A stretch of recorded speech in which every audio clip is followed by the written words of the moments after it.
श्रीराम.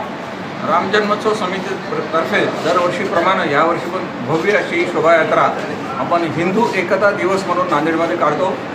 मला इथं सांगताना आनंद वाटतो की आपली नांदेडची जी शोभायात्रा आहे महाराष्ट्रामध्ये सर्वप्रथम आहे. सगळ्यात जास्त संख्या इथे येते.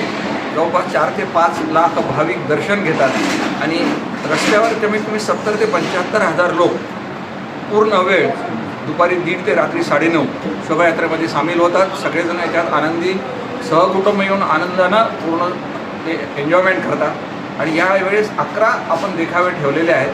त्याच्यात महत्त्वाचा देखावा जो आहे महाकुंभमेळ्याचा आहे.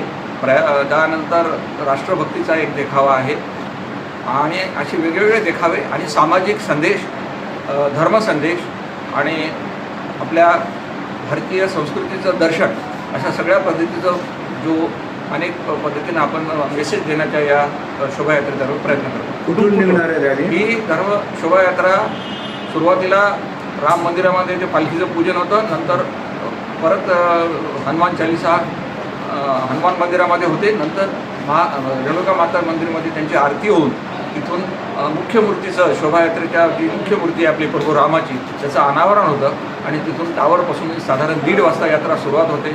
रात्री 9:30-10च्या दरम्यान अशोक नगर हनुमान मंदिर राम मंदिर ह्या ठिकाणी त्याची पूर्णावती होती. काय आवाहन कराल?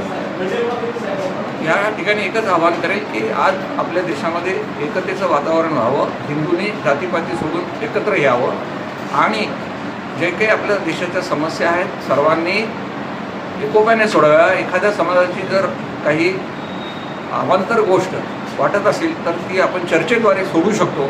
त्यासाठी आज जे आपण मागच्या 5 वर्षात पाहिले ठिकठिकाणी दंगली होतात, पेट्रोल बॉम्ब फेकले जातात.